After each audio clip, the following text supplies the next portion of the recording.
Hello and welcome back to Science of Medicine. We started our discussion of the nervous system with the central nervous system, and that was comprised of both the brain as well as the spinal cord. And in the previous two videos, we talked in detail about the brain. And I now want to talk about the spinal cord. So the first thing I need to do is explain to you that the spinal cord, being reasonably fragile, is housed within a protective bony structure. Much like the skull protects your brain, your spinal column or your spinal cord is in a column that is within a bony framework, which are made up of vertebral bodies.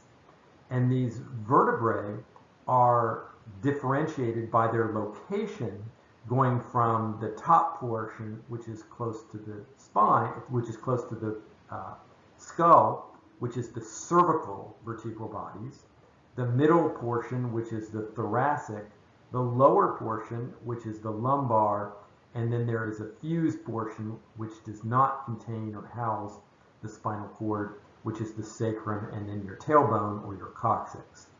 Now, these vertebral bodies have on the front or anterior side a vertebral body, and they extend around the back posteriorly into these various processes. There are two that go out to the side that are the transverse processes, and then one that is posterior, that is, in some cases, you can feel the vertebral posterior process. Now, inside that is housed the spinal cord, at least down to about L1 or L2, the lumbar sections. Now, as I mentioned, we broke these different sections into cervical, thoracic, and lumbar.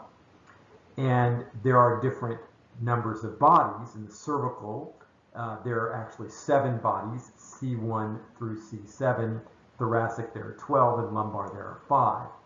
And in between the bodies of these vertebral bodies, there is a cushioning, and these intervertebral discs help to cushion any loading effects between the different vertebral bodies.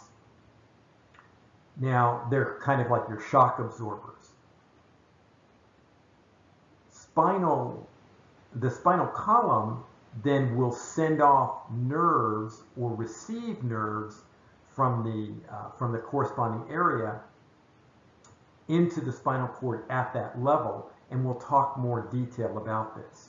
Now, it turns out that the nerves are named depending upon where they actually are located in this spinal column.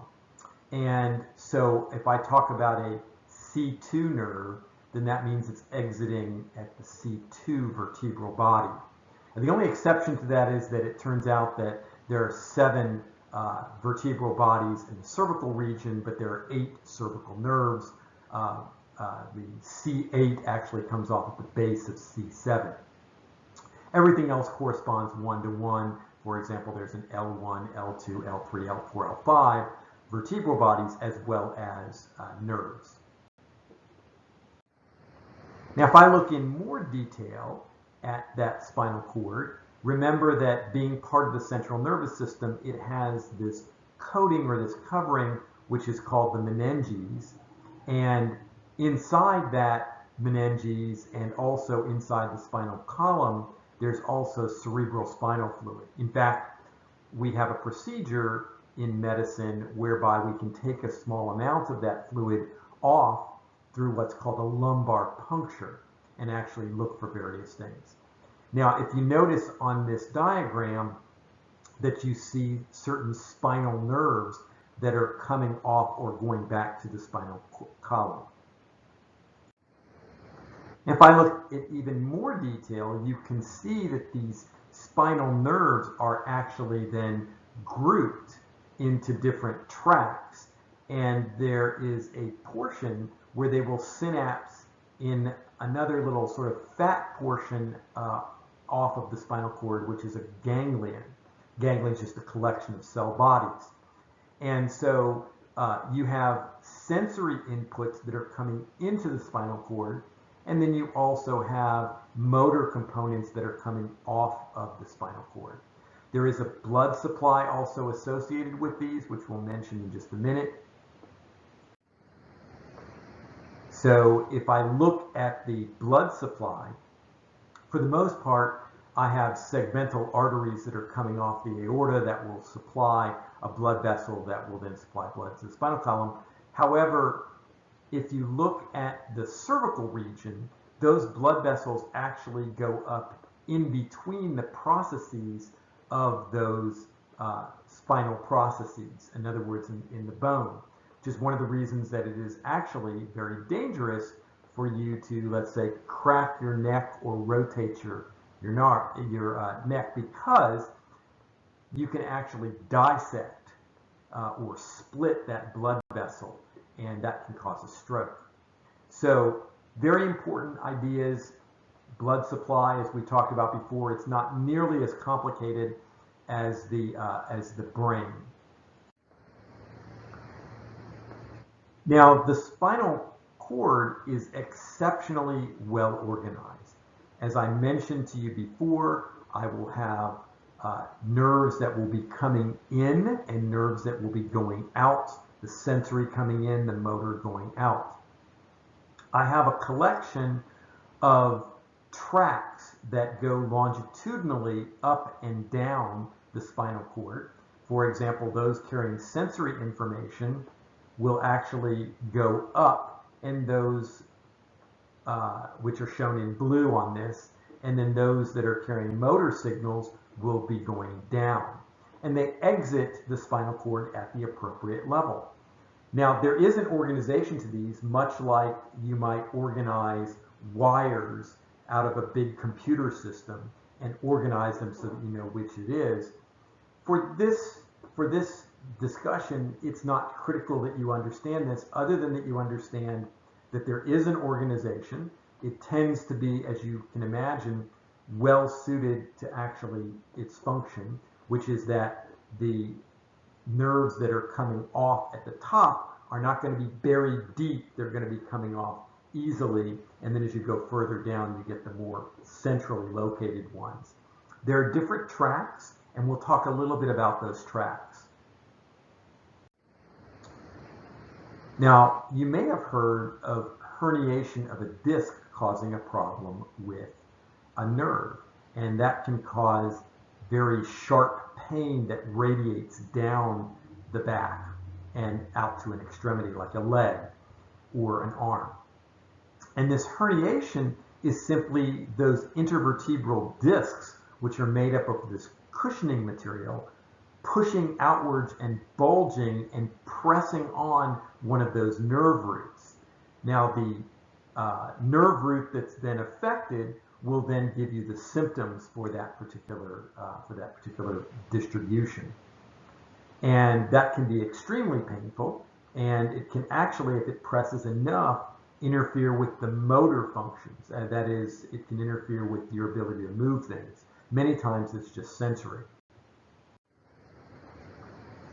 I'm going to remind you that in the cortex of the brain that we had this little way of expressing where things were mapped to in terms of the neuronal bodies called the homunculus. And the homunculus then would show you for both the sensory as well as the motor where, let's say, the hand would be on the cortex versus the foot. Well, it turns out that for the spinal cord that we also have a similar kind of thing, not a homunculus, but an organization along tracts. And there are two general pathways, a descending motor pathway and an ascending upper pathway. And I want to talk about both of them. So the motor pathway, I'm going to take neurons from the frontal lobe in the cerebral cortex, and they will initiate some sort of signal to lead for muscle contraction. For example, I could say bend my index finger, and that will be identified with a certain set of neurons in the cortex of the frontal lobe. Now, as they travel through the brain, and remember through the thalamus, they'll get to a portion in the medulla, where they will cross sides. And when it crosses, it means that if it originated in, let's say, the left frontal lobe, the actual signal that will go out will be to the right motor pathway. So when I flexed my right index finger, that signal originated from my left frontal lobe. And it's because of this crossing. That signal will then transverse that medulla area in these what are called pyramids, and then travel down a particular motor pathway and then exit, in this case, at a cervical level and go out to give the instructions to flex the muscles that are appropriate for flexing my index finger. Now, on the sensory pathway, where I have some sort of sensation as I touch the tip of my index finger, those pathways are a little different. In this case, they're ascending, they're going up. But what happens is that neuron, the sensor for that will go back to the spinal cord and then start to ascend. But there are two tracks that this might actually be transmitted along. Both of them cross in the spinal cord. In other words, if I touch the tip of my right index finger, it will actually go to the right side of my spinal cord, but it will then be processed in my cortex, in this case on the left side, because it will cross. And it'll either cross right away or very close to within a few 2 or 3 levels of where that spinal column is exiting. And this is the way it is. It's not a Y or anything, but it does. So in this case, I would go back through the thalamus, through the brain, and to the parietal lobe on the contralateral, the opposite side. So I hope that this has given you a little more detail on the central nervous system, particularly for the motor and the sensory pathways. And when we talk again, we'll talk about the peripheral nervous system.